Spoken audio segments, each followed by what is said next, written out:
Neoclasicismo. El neoclasicismo es un movimiento artístico que se desarrolla entre 1760 y 1850, coexistiendo con otras manifestaciones y estilos.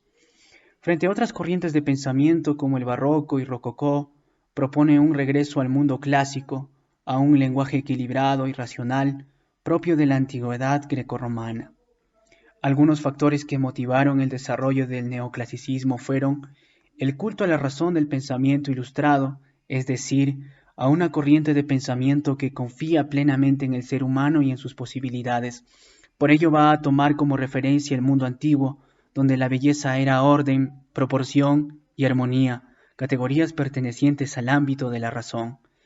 Otro de los factores será el comienzo de las excavaciones arqueológicas y con ello el descubrimiento de las ruinas de Pompeya y Herculano, ruinas que fueron determinantes para imponer la reproducción fidedigna de elementos arquitectónicos clásicos. Último, tenemos el factor de la progresiva desaparición de la arquitectura religiosa y la reconstrucción de numerosos edificios públicos como bibliotecas, mercados, museos, pórticos y urbanización de plazas. Revisemos ahora la arquitectura neoclásica. La arquitectura neoclásica se basa en la imitación de modelos de la antigüedad clásica griega y romana. Por eso busca la proporción, la armonía, pero siempre dentro de una escala grandiosa y monumental. Para lograr su objetivo, usará símbolos y motivos redescubiertos en los muebles y edificios de las ruinas de Pompeya y Herculano. Utilizará también volúmenes predominantemente cúbicos, esféricos y formas geométricas que representan la perfección. No es ya una interpretación del lenguaje clásico, sino la copia fidedigna de ese mismo lenguaje. Conseguirá también este objetivo manifestando la inclinación y gusto por el predominio de lo arquitectónico sobre lo decorativo, es decir, por la sencillez, adicionando además a la monumentalidad, la simetría y proporciones, lograrán el ideal de perfección manifestada por Winkelmann. Urbanismo neoclásico. No hubo un urbanismo neoclásico como tal, pero sí se transformaron algunas zonas de las ciudades para ampliar o regularizar el trazado a la manera clásica. Para ello buscaban los trazados geométricos de damero o estrellados con amplias avenidas, plazas y áreas verdes en la ciudad. Ejemplo de esta ordenación son la Puerta de Brandenburgo en Berlín, la Puerta de Alcalá y Paseo del Prado en Madrid. Revisemos también la arquitectura y arquitectos más importantes en Europa. Comenzando por Francia, diremos que es el lugar donde se llevan a cabo los primeros intentos de elaborar una arquitectura basada en los nuevos postulados estéticos, cuyas características son el dominio de la línea horizontal sobre la vertical, ausencia de contrastes cromáticos y de efectos pictóricos, y la formulación de reglas por las que se regirá el carácter proyectual, permitiendo la internacionalización de este estilo aspirante a superar las tradiciones locales. Como exponente del neoclasicismo francés, tenemos a Jacques Cabriel con su proyecto El Palacio del Pequeño Trianon en Francia, construida para Madame de Pompadour.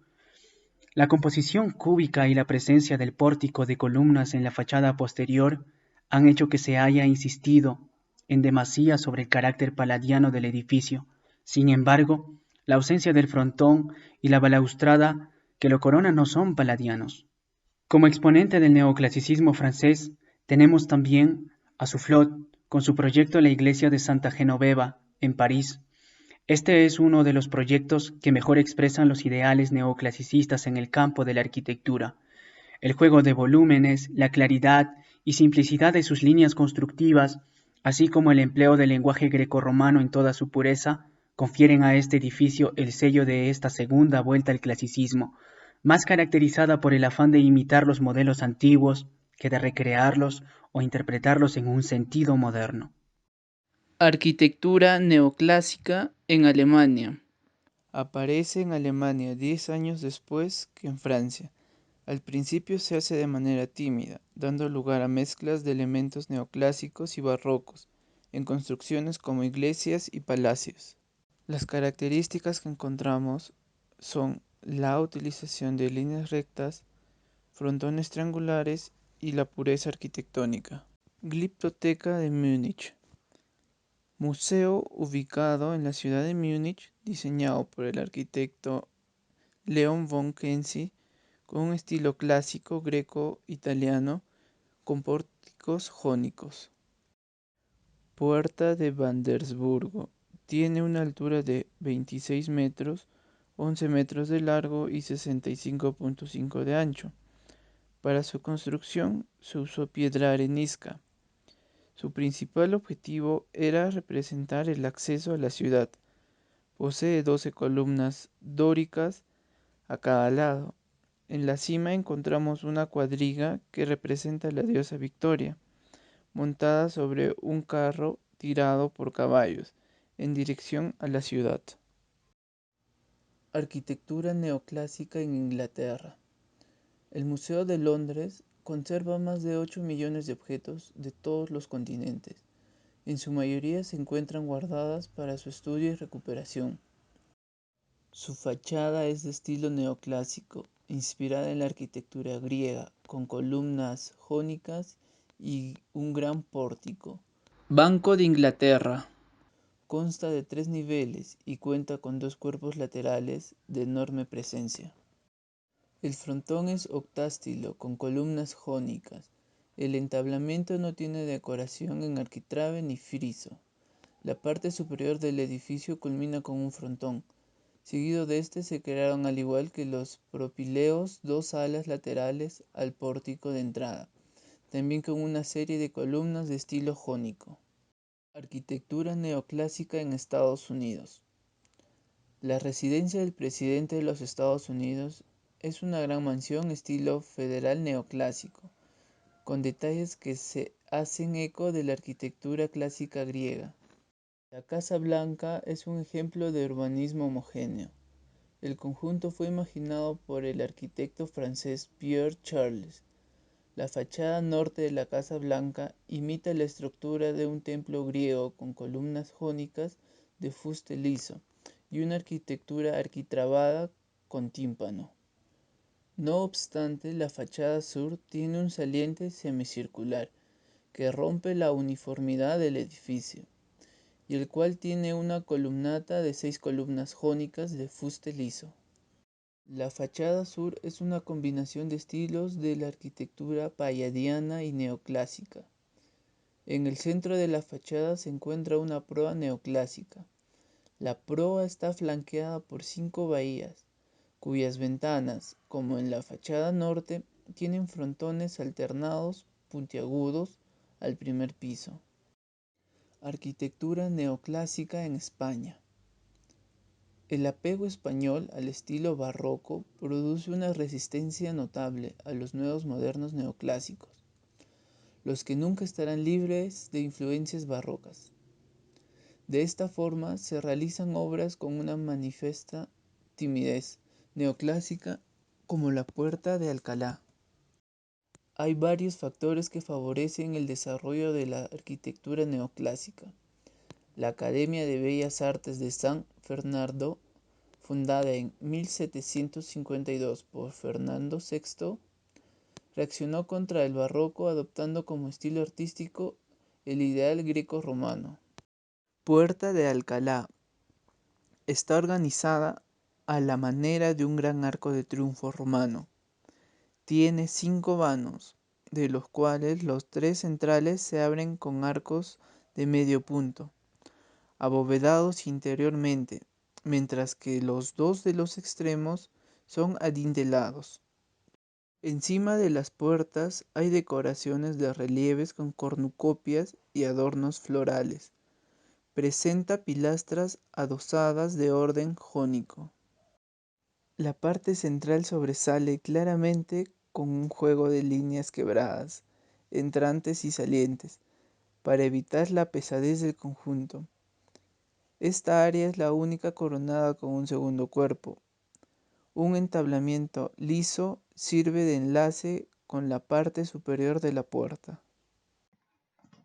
Museo del Prado. El diseño estuvo a cargo de Juan de Villanueva y se construyó en 1785. Estuvo destinada a ser un museo de ciencias naturales.